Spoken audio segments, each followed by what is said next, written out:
Helo, shwmai ffrindiau, fy enw I yw Ezati, a heddi fi'n mynd I wneud rhywbeth gwahanol. Mae gyda fi gwestiau heddi. Felly, helo Tom, sut wyt ti? Hi, dwi'n iawn, diolch. Ble wyt ti nawr? Dwi am Hontipool ar hyn o Oh, bryd. Hontipool yn De Cymru. oh, right. Tua 20 milltir o Gaerdydd. 10 milltir o Gasnewydd. So, yeah. Ydy lot o pobl siarad Cymraeg na? Hontipool, Pontypool. dim o gwbl. Dim o gwbl. Oh, Oes pobl sy'n dysgu. yeah. So, yeah. Felly, sut ti'n dysgu Cymraeg os does dim lot o pobl siarad Cymraeg na? Yn fy achos i, mae'n wahanol, achos dwi wedi tyfu lan yma. Es I ysgol am Hontipool. Felly, pan ti'n mynd i'r ysgol yng Nghymru, mae rhaid I ti dysgu Cymraeg yn yr ysgol. Ti'n yn y ysgol Cymraeg ti? Dim Cymraeg, ysgol gyfrwng Saesneg yn anffodus. Ond wnaethon ni Cymraeg fel iaith estron, fel Ffrangeg, fel Almaeneg, er enghraifft. Felly, nes I barod Cymraeg yn yr ysgol ar gyfer GCSEs. Oh, right. Tegau yng Nghymraeg, tystygryff gyffredinol addysg uwchradd rhywbeth fel yna. GCSE, achos mae'n gorfodol. So, yeah. So, pam wyt ti'n parhau dysgu Cymraeg ti? Wel- Ydy yn achos ti'n just dysgu Cymraeg pan o ti'n ifanc? Ar ôl yr ysgol, angofiais I llawer o Gymraeg achos ti ddim yn defnyddio fo. Ond ti'n gwybod y sylfaenau, ti'n gwybod y geiriau sylfaenol. Achos yn yr ysgol ti'n dysgu, dwi'n mynd I siopa, sut oed ti fy hoff bwyd, er enghraifft. Felly ti'n gwybod tipyn bach, ond y 2 flynedd diwetha, dwi just darllen a clywed y radio, a darllen llawer o llyfrau. Ac hefyd lyfrau gramadeg, dim agos ata I, ond mae gen I llawer o llyfrau gramadeg hefyd. Ydy dy teulu siarad Cymraeg? Dim o gwbl. Fy nhad I ydy Sais, a fy mam o Pontypool. Ond dydy hi ddim yn siarad Cymraeg. Oh, right. So, dim ond fi. So, sut ti'n defnyddio Cymraeg? Wyt ti'n gweithio? Wyt ti'n defnyddio Cymraeg yn y gwaith? Dim o gwbl. Cymraeg, y iaith Cymraeg ydy dim ond ar fy nghyfer I, dim ond I fi. Dwi just darllen llyfrau, gwylio S4C, YouTube, podlediadau hefyd. Dwi'n nabod y bobl o mentoriaeth Torfaen, mentoriaeth Casnewydd. Felly gyda nhw, maen nhw'n gwneud sgwrsiau gyda Zoom hefyd.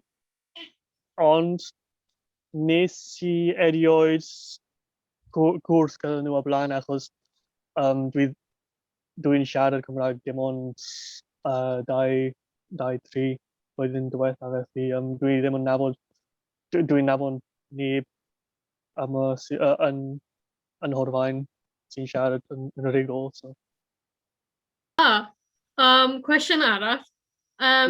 Beth am Nilo? Ydy Nilo deall Cymraeg? Dwi ddim yn credu, achos pan os rhaid I mi siarad â fe, dwi'n just galw fe gyda'i enw. O'n i eisiau dweud, dwi'n amhondibwl ar hyn o bryd, ond dim ond achos fy rhieni yn dal yn byw yma. Oh, right. Dwi wedi tyfu lan yma, es I ysgol yma yn Rhodfaen amhondibwl, ond dwi ddim yn byw swyddogol yng Nghymru rhagor. Dwi'n arfer byw yn Ffrainc. Oh, wow. Ddes I nôl I Gymru cyn Nadolig, achos oedd yn y Ffrainc y cyfnod clo ar ddiwedd y mis Hydref, dechrau Tachwedd, oedd cyfnod clo.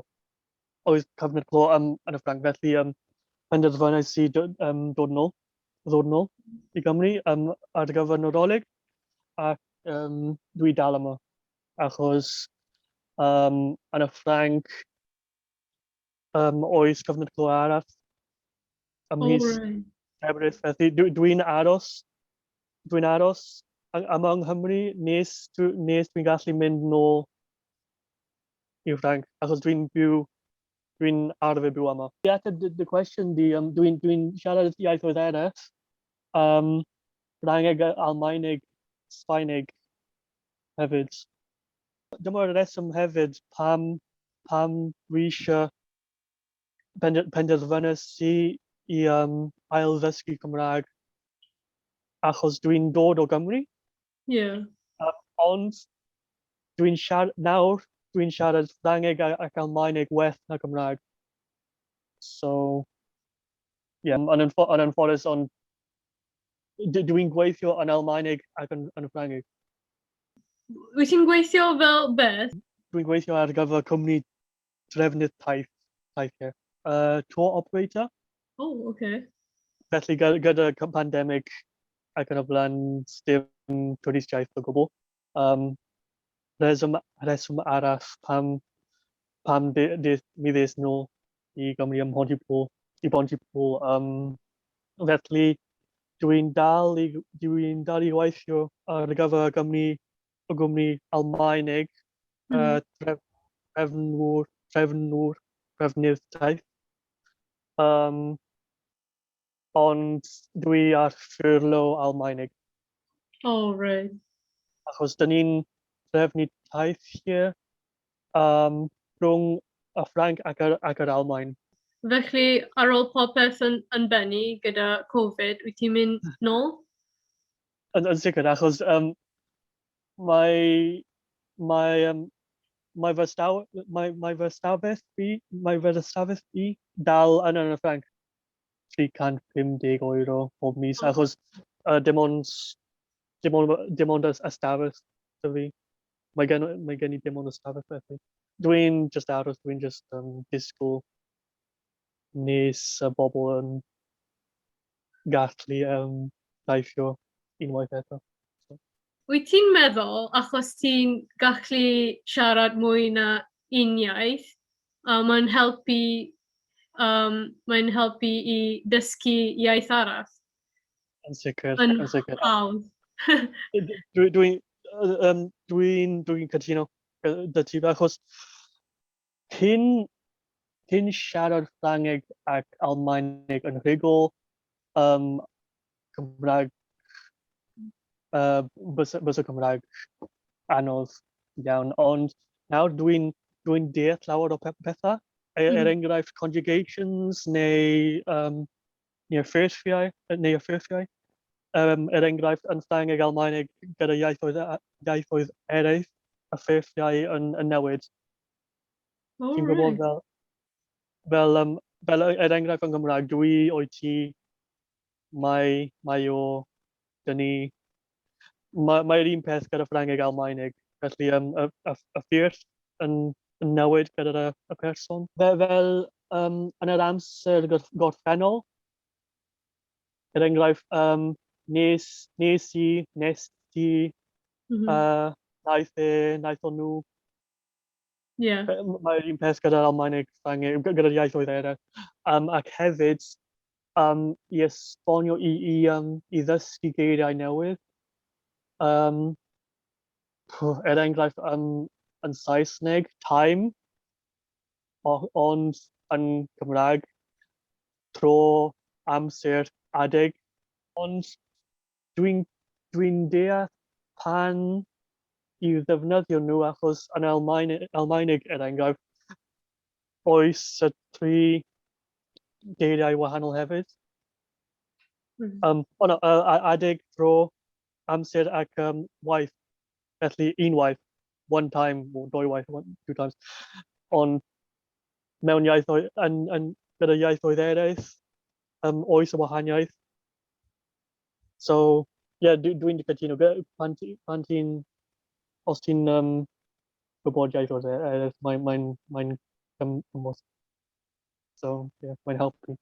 Pan ti'n dysgu Cymraeg, pan ti'n siarad Cymraeg, pa iaith ti'n cyfieithu yn dy fe'n? So, fi'n cyfieithu gyda Saesneg, wedyn Cymraeg.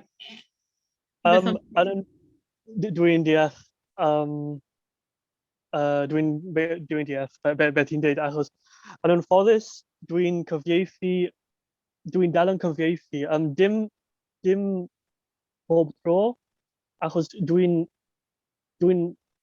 meddwl weithiau does dim rhaid i mi cyfieithu fy mhen, ond gyda rai o geiriau. Ond os rhaid i mi siarad am rhywbeth amdano dwi ddim yn gwybod, dwi'n cyfieithu o Saesneg yn anffodus. Dwi'n deud yn anffodus achos byddai mynd nôl i Ffrainc ac yr Almaen. Felly, fan yna, bydd rhy anodd i mi siarad Cymraeg achos byddai ddim yn siarad Saesneg fan yna. Swn i'n licio hoffwn i cyfieithu mwy o'r Almaeneg, rhwng Almaeneg a Cymraeg, ond does dim llawer o deunydd materials. Yeah. So, ond dwi'n cyfieithu o Saesneg rhwng Cymraeg a Saesneg hefyd. Ar hyn o bryd, gawn ni weld pan dwi'n ôl, pan byddi yn ôl. Wyt ti'n byw gyda dy teulu nawr, gyda dy mam a dy dad? Os teulu arall gyda ti? Dim o god, dwi'n byw dim ond gyda fy rieni. Okay. Fy rieni a Nilo. A Nilo. Ydy Nilo dod o Ffrainc? No, nag ydi. Nilo yn dod o Sbaen, dwi'n credu. Ond y ci fy rieni ydi e. Oh, right, okay. O'n i'n meddwl ti wedi